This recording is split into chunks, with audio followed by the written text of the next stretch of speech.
না আমি এখন কি করব? একটু আর একদিকে মহারাজের আদেশ। না না ভগবান, তুমি বলে দাও আমি কোন দিকে যাব। না না, আমার একমাত্র পুত্রের মনে আমি কিছুতেই ব্যথা দিতে দেব না। আমার পুত্রের মুখের হাসি আমি বিলীন হতে দেব না। কেননা আমি যে মা হয়ে আমি পুত্রের কষ্ট কিছুতেই সহ্য করতে পারবো না। মহারাজ, তুমি আমাকে ক্ষমা করে দিও। আমি তোমার আদেশ অমান্য করে আমার একমাত্র পুত্রের সুখ শান্তির জন্য আমি তোমার কাছে অপরাধী হচ্ছি। তুমি কিছু মনে করো না মহারাজ। পুত্র প্রেম ওই আলমতির সঙ্গে আমি বিয়ে দেবো বাবা। হ্যাঁ হ্যাঁ পুত্র, তাতে যদি মহারাজ আমার প্রাণ নিয়ে নেয় আমার কোনো দুঃখ থাকবে না। তবু আমার একমাত্র পুত্রকে কষ্ট পেতে আমি দেব না বাবা। মন্ত্রী মশাই, মহারানী, আপনি এখনই ছুটে যান ওই রমানন্দর বাড়িতে। রমানন্দকে আর রমানন্দর মেয়ে আর স্ত্রীকে আমার এখানে নিয়ে আসবেন। যান। ঠিক আছে মহারানী, আমি এই মুহূর্তে ছুটে যাচ্ছি রমানন্দর বাড়িতে এবং তার মেয়েকে সসম্মানে আপনার সামনে হাজির করব। হ্যাঁ হ্যাঁ মন্ত্রী মশাই। মহারানী, কি হলো পুত্র? আমি অনেক খুশি হয়েছি মা। চলো হ্যালো, এবার আমার বিশ্রামের প্রয়োজন। ঠিক আছে পুত্র, চলো বিশ্রাম করবে।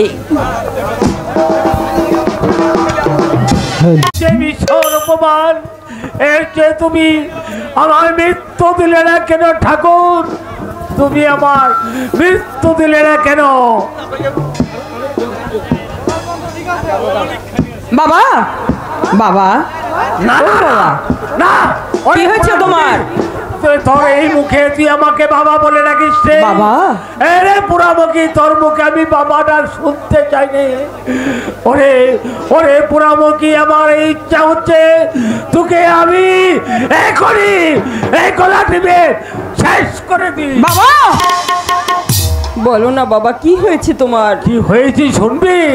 তোর জন্য আমার উঁচু মাথাটা নিচু হয়ে গেছে রে বাবা। আমার উঁচু মাথাটা নিচু হয়ে গেছে। আরে মরতে যদি হয় সবাই একসঙ্গেই মরবো। আমার মা আলো এমন কি করেছে যে তাকে তুমি মেরে ফেলতে চাইছো? শুনবে শুনবে সে কথা শুনবে। বলো। তোমার মেয়ে নাকি যুবরাজ প্রেম কুমারের সঙ্গে ভালোবাসা করেছে। না,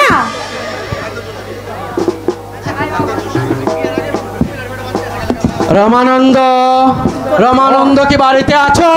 ওই ওই শোন পুরামুখী, মন্ত্রী মহাশয় এসেছে। ভয় নেই রমানন্দ, আমি রানীমার আদেশে এসেছি আপনাকে, আপনার কন্যাকে এবং আপনার স্ত্রীকে সসম্মানে রাজমহলে নিয়ে যেতে। সত্যি বলছি? হ্যাঁ আমি সত্যি বলছি রমানন্দ।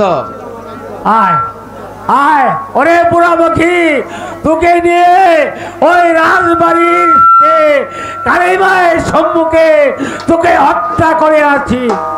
আয়। ভয়ের কোনো কারণ নেই রমানন্দ, চলে আসো। মন্ত্রী মশাইকে পাঠানো ওই রমানন্দর বাড়িতে। তাহলে কি মহারাজের ভয়ে? আমি তো তাই ভাবছি মা, এখনো আসছে না কেন মন্ত্রী মহাশয় তাদেরকে নিয়ে? তাহলে কি কোনো অমঙ্গল? মহারানী, আমি আপনার আদেশে রমানন্দ এবং রমানন্দর মেয়েকে সসম্মানে রাজমহলে নিয়ে এসেছি। রানীমা, আমাদের কোনো দোষ নেই রানীমা। না না, আপনাদের কোনো দোষ নেই।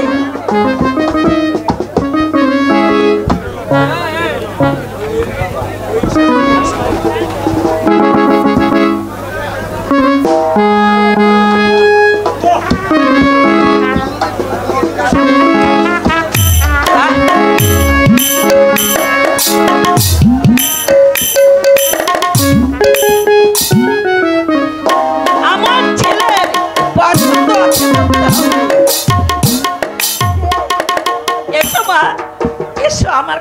এসো।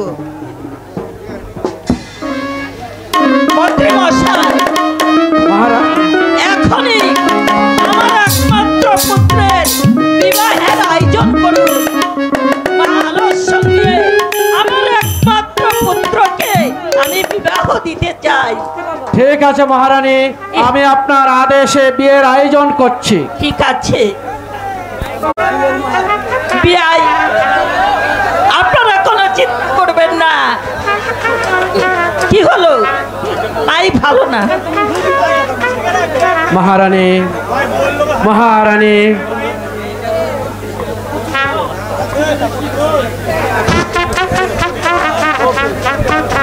বলুন। এই মুক্তোর মালাটি পরিয়ে দিন।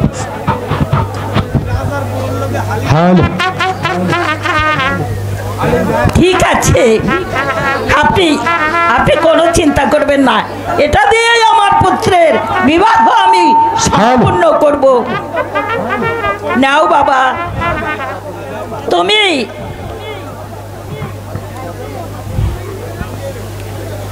আলমতির গলায় মালাটা পরিয়ে দাও।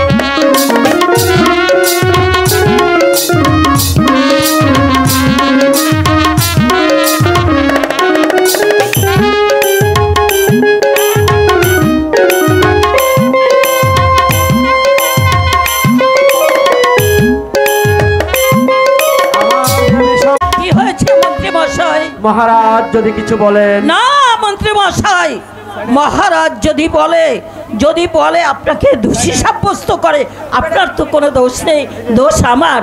মহারাজকে যা বলতে হয় আমি বলবো। আপনি রানী! কোনো চিন্তা করুন না। মহারাজ, এখানে কিসের উৎসব হচ্ছে? বিবাহের মহারাজ। কার বিয়ে? আমাদের একমাত্র পুত্র প্রেম কুমার আর মা আলমতির। আমাদের একমাত্র পুত্র যুবরাজ প্রেম কুমারের বিয়ে, আর আমার পিতা, আর আমি সে কথাটা জানিনি। কেন মহারাজ? আমি যে আসলে অপরাধী।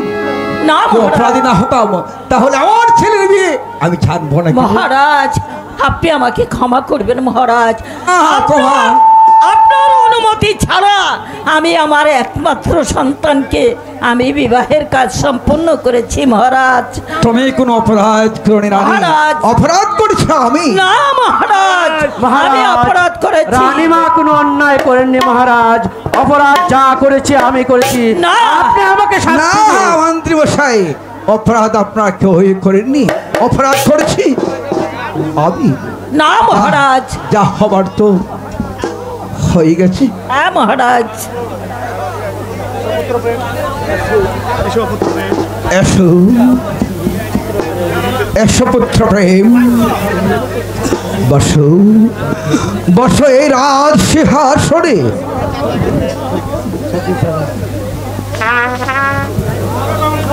আর ধারণ করো এই রাজ।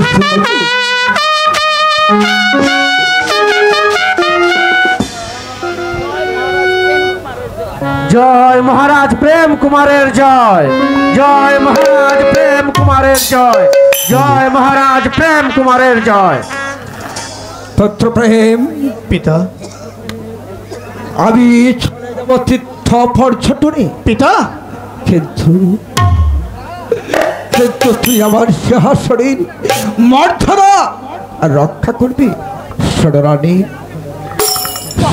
মন্ত্রী মশাই, মহারাজ, আনন্দ মহারাজ, পুত্র প্রেম, আমি তোমাদেরকে ছেড়ে আমি বিষয় নগরের প্রধানদেরকে ছেড়ে আমি সবাইকে ছেড়ে পিতা আমি চলে যাব তীর্থ পর্যটনে। জানি না আর কোনোদিন দেখা হবে কিনা। যদি দেখা না হয় তোমরা সবাই আমাকে ক্ষমা করে দিও। তোমরা আমাকে ক্ষমা করে দিও। আমাকে ক্ষমা করে দিও। পুত্র প্রেম, তুমি তুমি তুমি এখানেই থাকো বাবা। আমি দেখি তোমার পিতাকে ফিরিয়ে আনতে পারি তাই করুন মা, আপনি তাড়াতাড়ি তাই করুন। মহারাজ আপনি দাঁড়ান, মহারাজ আপনি দাঁড়ান। মন্ত্রী মহাশয়, আজ থেকে আপনি আমার পাশে থাকবেন, আর আজ থেকে আপনাদের ভরণ পোষণের দায়িত্ব আমি নিচ্ছি। আজ থেকে আপনারা এই রাজবাড়িতেই থাকবেন। মন্ত্রী মহাশয়, অতিথিশালায় এদেরকে আপনি পাঠিয়ে দিন, এরা অতিথিশালা আতিথ্য গ্রহণ করবে। ঠিক আছে মহারাজ। চলে শরীরাপতি। চলো রমানন্দ। হ্যালো, বলো। খুব ক্লান্ত, চলো এবার অন্তপুরে যাই। চলো। শত জনমের স্বপ্ন তুমি আমার জীবনে এলে, কত সাধনায় এমন ভাগ্য মেলে, কত সাধনায় এমন ভাগ্য মেলে।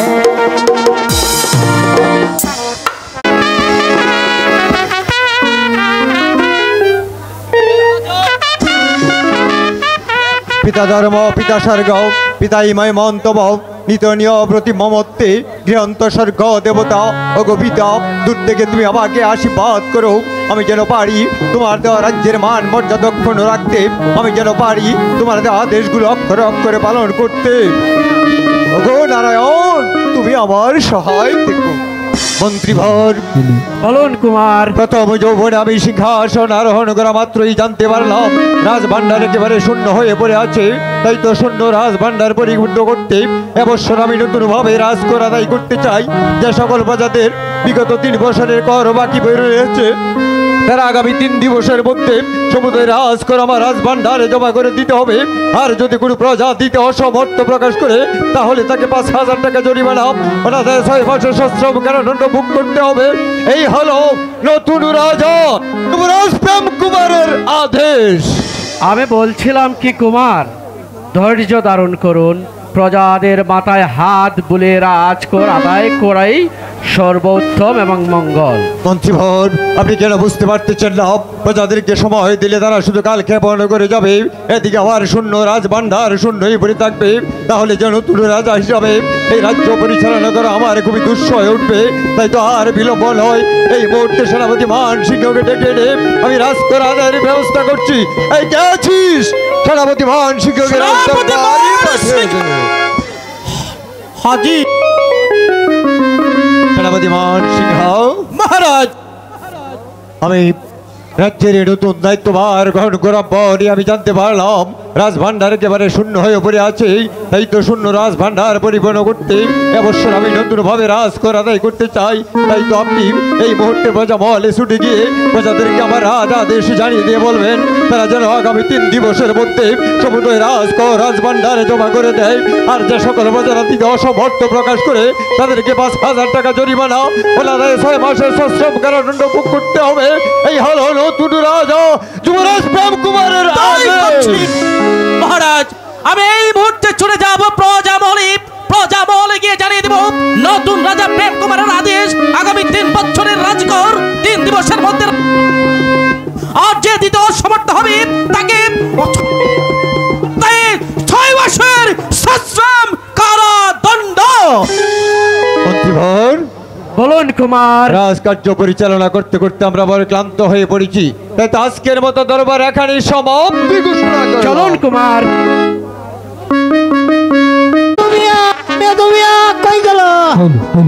হ্যাঁ ছোট মিয়া, কি কানাকানি করছো? কি বলা বলি বলছো? আরে এই যে ছোট মিয়া মেজো মিয়া হ্যাঁ, হ্যাঁ। এই তোমরা দেখছি সবাই একখানে আছো মানে তোমরা কি লয়ে কাটাকুশি করতেছো? আরে বাবা ওই যে ইয়ে আছে না রাজা প্রেম কুমার আছে না যুবরাজ প্রেম কুমার যুবরাজ সে একটা থার্ড ক্লাস লোক একেবারে থাকলা একবারে ছোট লোক শুরু একেবারে ছোট লোক। সে কি করছে জানেন বড় মিয়া? কান্না করছে কি? হ্যাঁ করছে ওই বাড়ির চাকর নমানন্দ মেয়ে আলোমতি কি বিয়ে সে এসে রাজকুমার করবে কোন রাজকন্যা কি বিয়ে তা না করে করেছে একটি ভিকারিনীর মেয়েকে বিয়ে তাই বলে এই ছোট মিয়া হ্যাঁ মেজো মিয়া বলুন বড় মিয়া। শোনো আজ থেকে আমাদের কথা হইলো হ্যাঁ আরে আমরা কর দিব না কর দিব না, তার রাজ্যে থাকবো না তার রাজ্যে থাকবো না, এমনকি তারে রাজা বলবো তাকে রাজা বাবার বাবা বেড়ার কথা ছুটতেছ রে, বেড়ার কথা ছুট। মহারাজ প্রেম কুমারের নতুন আদেশ আমি প্রজা মহলে জানিয়ে দিতে এসেছি। এই কার আদেশ? মহারাজ প্রেম কুমার আরে হ্যাঁ তো আমরা রাজা বললে মানি না।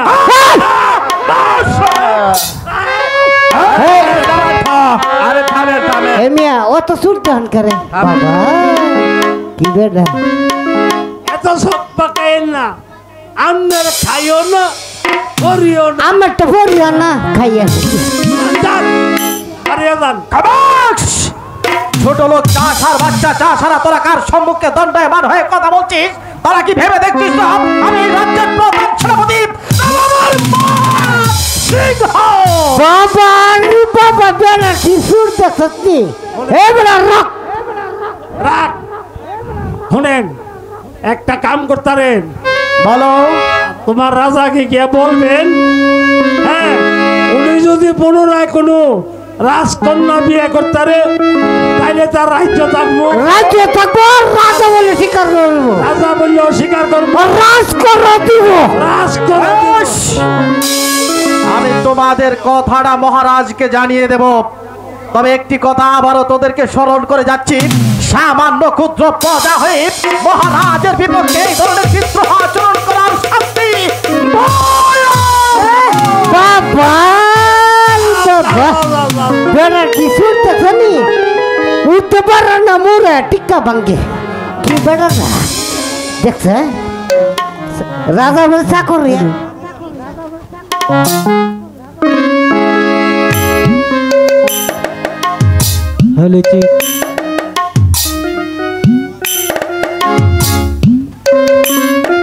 মন্ত্রীবর বলুন কুমার। সেনাপতি মান সিংহকে পাঠিয়েছিলাম প্রজামহলে রাজা আদেশ জানিয়ে দিতে, কিন্তু এখন পর্যন্ত সেনাপতি মান সিংহ ফিরে আসছে না কেন? এর কোনো কারণ আমি বুঝে উঠতে পারছি না। মহারাজের জয় হোক মহারাজ। একই সেনাপতি মান সিংহ, আপনি হয়েছেন আমার রাজ্যের সবচেয়ে শক্তিশালী বীর পুরুষ, আমার রাজ্যের প্রধান সেনানায়ক। আজ দেখছি প্রজামহল থেকে ফিরে এসে পুরুষের মতো মাথা নিচু করে আমার সম্মুখে দাঁড়িয়ে আছেন কেন? বলুন কি হয়েছে? আমার যে বলতে ভয় হচ্ছে মহারাজ। সেনাপতি মান সিংহ, আমি বিজয়নগরের ভাগ্য বিধাতা যুবরাজ প্রেম কুমার আপনাকে অভয় দান করলাম, আপনি নির্ভয়ে খুলে বলুন কি হয়েছে? যখন আমাকে অভয় দিয়েছেন মহারাজ, আমি আপনাকে সবকিছু খুলে বলছি। আমি আপনার আদেশ দিয়ে চলে গিয়েছিলাম প্রজামহলে, সেই সমস্ত প্রজামহলের কাছে গিয়ে আমি আপনার আদেশ জানিয়ে দিয়েছি, কিন্তু সমস্ত প্রজা সাধারণ তারা বলে কিনা মহারাজ, তারা বলে কি বলে তারা আমায় খুলে বলুন। বলে মহারাজ আপনি হচ্ছেন রাজনন্দন, বিয়ে করবেন কোন রাজকর্মচারী রাজকুমারীর আশা না করে আপনি আপনার বাড়ির চাকর রমানন্দের মেয়ে আলোকে বিয়ে করেছেন, তাই তারা আপনাকে রাজ করবে না, রাজ্য থাকবে না, এমনকি রাজ বলে শিকার। কি সামান্য বোঝাতে এত বড় দুঃসাহস কি করে হলো? আমার রাজ্যে বাস করে আমাকে কর দেবেন, আমার রাজ্যে থাকবে না, এমনকি আমাকে রাজা বলে মানবে না? না না, ভেঙে দেবো আমি প্রজাদের দর্প, ভেঙে দেবো আমি প্রজাদের গর্ব, তাদেরকে আমি এমন শাস্তি দেবো যা দেখে বিজয়নগরের পদসাধারণ ভয়াতঙ্কিত হয়ে উঠে। মহারাজ মহারাজ, আমি বলছিলাম কি এত উত্তেজিত না হয়ে সুকৌশলে কর আদায় করাই সবচেয়ে উত্তম। মন্ত্রী মহাশয়, আপনি কেন বুঝতে পারতেছেন না? প্রজাদেরকে সময় দিলে তারা শুধু কালকে ফলো করে যাবে, এদিকে আমার শূন্য রাজভান্ডার শূন্যই পড়ে থাকবে। আপনি কেন বুঝতেছেন না? আপনি তো দীর্ঘদিন যাবতে রাজ্য পরিচালনা করে আসছেন, কিন্তু এখনো একবার আপনি কেন ভেবে দেখছেন না আমাদের রাজ্যের কি অবস্থা হবে? সামান্য প্রজাদেরকে যদি আমরা সুযোগ দেই তাহলে তারা যে আমাদের মাথায় জোরে বসবে। তাই তো আর এক মুহূর্ত বিলম্ব নয়। সেনাপতি মান সিংহ, এই মুহূর্তে আপনি ছুটে যান সেনাগারে গিয়ে আপনি উড়ান নিশান বাজান টঙ্গাও সাজান সৈন্যবাহিনী পাঠান একে দিকে 10,000 করে শক্তি আর সাহস নিয়ে অস্ত্র হাতে আপনি যাবে পুরুল প্রজাদের উপর। যা সকল প্রজার আমার রাজাদের সামান্য করবে, তাদের বাড়ি ঘর জ্বালিয়ে পুড়ে আপনি সরকার করে দিন, তখনই তারা বুঝতে পারবে রাজাদের সামান্যের শাস্তি কত। আমি আপনার আদেশ নিয়ে এই মুহূর্তে সৈন্যে চলে যাবো উজানগাঁয়ের সমস্ত প্রজাদের বাড়িঘর জ্বালিয়ে পুড়ে সরকার করি, তাদের শ্রীকন্যার সন্তানকে মারে পিঠে হত্যা করে রাজকর আদায় করব। মহাশয়, আপনি আর এখানে দাঁড়িয়ে থেকে লাভ কি? আপনিও চলে যান, সেনাপতি মান সিংহকে জ্ঞান বুদ্ধি দিয়ে সাহায্য করুন কি। ঠিক আছে কুমার।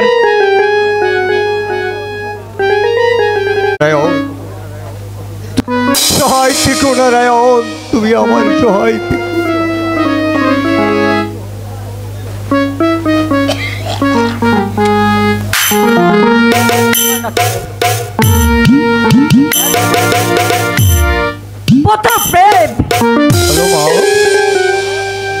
এত সৈন্য তুমি কোথায় প্রেরণ করেছো পুত্র?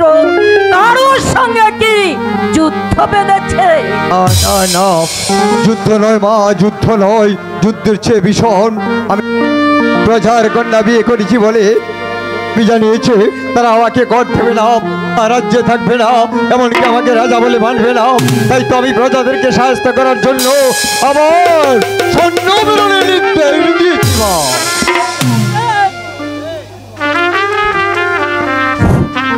পুত্র প্রেম, মস্ত বড় ভুল করেছো পুত্র। প্রজারা যখন দাবি জানিয়েছে তোমাকে দ্বিতীয় দ্বার গ্রহণ করতেই হবে পুত্র। মা মাধব, তুমি তো জানো মানুষের হৃদয় একটি মাত্র স্থান, আর সেই স্থানে আমি আমার ভালোবাসার আলোকে স্থান করে দিয়েছি। আলো আমার জীবন, আলো আমার মরণ, আলোকে ছাড়া আমি বাঁচবো না মা। পুত্র প্রেম, সামান্য একটা নারীর মোহে পড়ে তুমি অমান্য করলে, অমান্য করাছ এই মাতৃ আজ্ঞা। আজ্ঞা পালন করতে পঞ্চ পাণ্ডব দ্রৌপদীকে করেছিল পঞ্চভাগে বিভক্ত, রামচন্দ্র করেছিল না মা। মাগো, তুমি তো আমার গর্ভধারিণী মা। ওগো মা, তুমি তো আমাকে 10 মাস 10 দিন গর্ভে ধারণ করে কত দুঃখ কষ্ট আর প্রসব যন্ত্রণা সহ্য রে আমাকে এই পৃথিবীর আলো বাতাস দেখিয়েছ। মা মাগো, আমি ভুল করেছি, আমি তোমার কথায় রাজি, তুমি বিবাহের আয়োজন করো গিয়ে। এখন আমি কি করব? মহারাজ আমার পাশে নেই, আমি একা। না না, আমাকে দুর্বল হলে চলবে না। এই রাজ সিংহাসন রক্ষা করার জন্য যদি প্রয়োজন হয় নিজের জীবন আমি বিসর্জন দেব, তবু আমি প্রজাদের সুখ শান্তি আমি ঠিকই বজায় রাখবো। এই কে আছিস? মন্ত্রী মহাশয়কে পাঠিয়ে দে।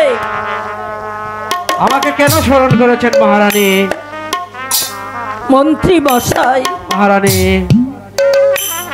প্রজারা নাকি দাবি জানিয়েছে কুমারকে দ্বিতীয় দ্বার গ্রহণ করার জন্য। কি বলছেন মহারানী? হ্যাঁ, প্রজাদের সুখ শান্তির জন্য আমার একমাত্র পুত্র, ওর হাসি বিলীন হয়ে যাবে, তবু আমি প্রজাদের সুখ শান্তির জন্য আমার পুত্রকে বাধ্য করেছি দ্বিতীয় দ্বার গ্রহণ করার জন্য। মহারানী, আপনি ঘটক মশাইকে এইখানে আসার জন্য আপনি। ঠিক আছে মহারানী, আমি আপনার আদেশ নিয়ে এই মুহূর্তে চলে যাচ্ছি শর্মা ঘটকের বাড়ি। মহারানী, আমি আপনার আদেশে করেছি মহারানী। আমাকে স্মরণ করেছেন মহারানী? হ্যাঁ ঘটক মশাই, হ্যাঁ বলেন। আপনার সন্ধানে কি কোনো রাজকন্যা আছে? আমি হচ্ছি গিয়ে শ্রী শ্রী শ্রী কালীনাথ শর্মাগত। আমার কাছে পাত্রী থাকবে না এটা তো কথা। হ্যাঁ, খুব সুন্দরী, রূপবতী ও গুণবতী অনেক পাত্রী আছে। ঘটক মশাই, হ্যাঁ বলুন তো। এই রাজ্যের বর্তমান যে রাজা প্রেম কুমার, তাকে আমি বিবাহ দিতে চাই। তাই তো একটা সুপাত্রীর সন্ধান আমি করছি। আপনার খোঁজে যদি থাকে তাহলে বলুন। বেশ উত্তম কথা। এ রাজ্যের যুবরাজ প্রেম কুমারকে আপনি বিবাহ করাইতে চান, তাহলে পাত্রীর সন্ধান তো আমার দিতে হবে। তাহলে শুনুন, আমাদের ওই ধর্মপুরের ধর্মরাজার একমাত্র কন্যা আছে পেয়ারা ভানু। এটা কি পছন্দ হবে? না না, এটা হবে না। তাহলে শুনেন, রাজকন্যার সন্ধান আপনাকে দিতে বলেছি। আপনি রাজকন্যার কথা বলুন। ওরে বাবা, রাজকন্যার সন্ধান। তাহলে শুনুন, তাহলে এই যে আমাদের দক্ষিণ পরগনার রাজা রাজা কিপটালির একমাত্র মাইয়া রাজকুমারীর সাথীর সাথে বিবাহ হবে। আপনার বেয়াদবি কিন্তু আমি ক্ষমা করব না। বুঝতে পারছি, বুঝতে পারছি, ওটা পছন্দ হয়নি তো। বেশ, তাহলে শুনুন, এবার আমার কাছে অতি সুন্দরী, একেবারে গুণবতী এবং রূপবতী একটা রাজকুমারী আছে। সেটা হলো ওই যে আমাদের তর্করাজ আছে না, তর্করাজ। হ্যাঁ, তর্করাজের একমাত্র কন্যা মীনা কুমারী। ঠিক আছে, আপনি এখনই যাবেন ওই রাজপ্রাসাদে। ওই তক্ষরাজের কন্যাকে আমার সন্তানের পুত্রবধূ রূপে আমি এই প্রাসাদে আনতে চাই। আপনি এখনই যান। ঠিক আছে, এখনই চলে যাচ্ছে। জয় জয় হোক রানীমার, জয় হোক। রাম রাম রাম রাম। মন্ত্রী মশাই, মহারানী, আপনি বড্ড ক্লান্ত আমি জানি, কিন্তু উপায় নেই।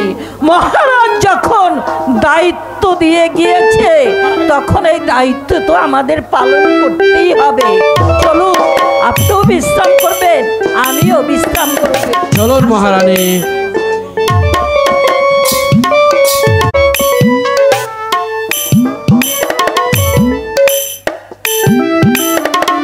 মন্ত্রী মহাশয়, বলুন কুমার। সর্বাগতকে পাঠিয়েছিলাম তক্ররাজ মহলে বিবাহের প্রস্তাব নিয়ে, কিন্তু এখনো সে ফিরে আসছে না কেন? তাহলে তক্ররাজ তার মেয়েকে বিবাহ দিতে অসম্মতি প্রকাশ করেছে। ধৈর্য ধারণ করুন কুমার, আমার মন বলছে শর্মাগত সময়ে চলে আসবে। রাম রাম রাম। মহারাজের জয় হোক, মহারাজ জয়।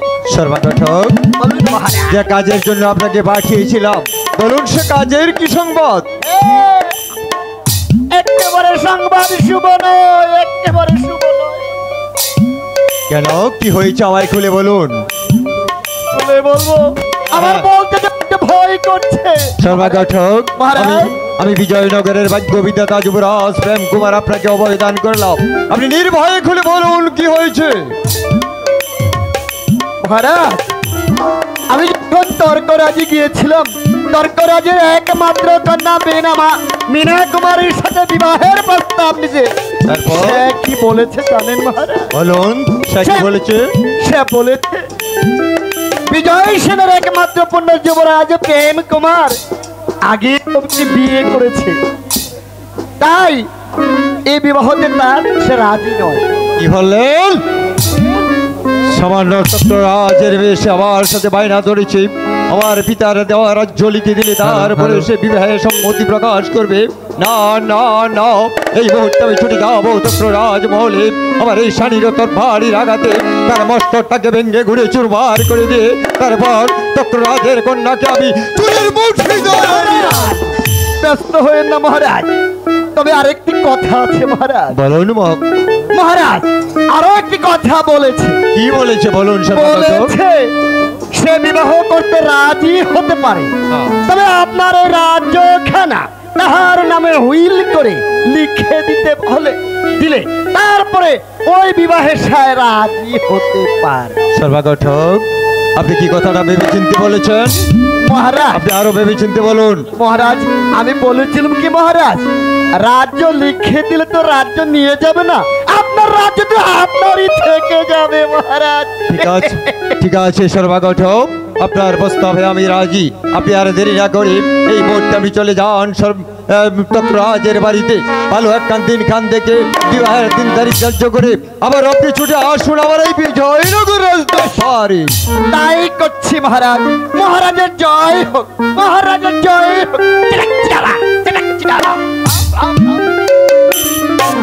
মন্ত্রীবর বলুন কুমার। বলুন এখন আমরা কি করব? আমি বলছিলাম কি কুমার, বলুন। এত তাড়াহুড়ো করে এই বিয়ে সম্পূর্ণ না করতে, আমি বলছিলাম কি আপনি ভেবে চিনতে এই বিয়েতে সম্মতি দিলেই সবচেয়ে মঙ্গল হবে।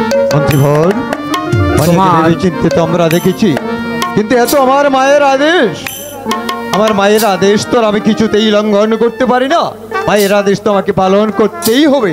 তাই তো আমরা অপেক্ষা করি, দেখি সর্বাগতক আমাদের খবর নিয়ে আসে কিনা। ঠিক আছে কুমার। রাম রাম রাম রাম রাম। বলুন সর্বাগতক। মহারাজের জয় হোক।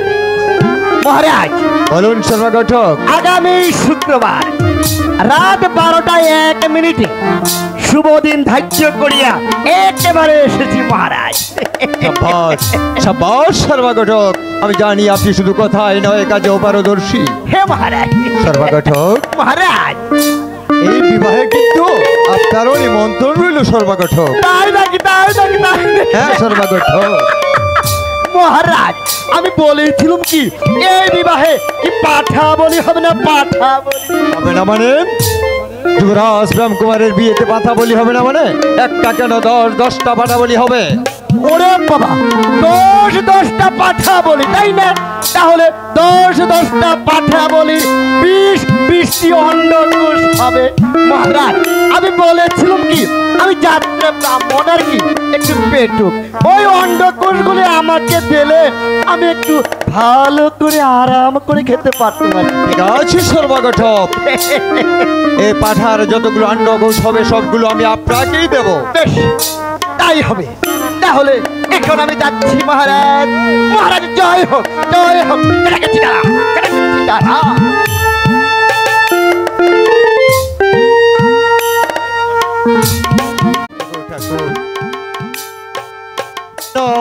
আলোকে আমি মনে প্রাণে ভালোবাসি, কিন্তু আজকে আলোকে দেওয়া কথা যে আমি রক্ষা করতে পারলাম না। আজ বাদে কাল আমার বিয়ে, কত ডাক ঢোল আর সানাই বাজবে, প্রাসাদ আলো করে সেজে গুজে নতুন বউ আসবে আমার ঘরে। কিন্তু সেই আনন্দের দিনে কেন একটি বার আমি হাসতে পারতেছি না? কেন আমার মনে কোনো শান্তি নেই? শান্তি নেই, শান্তি নেই।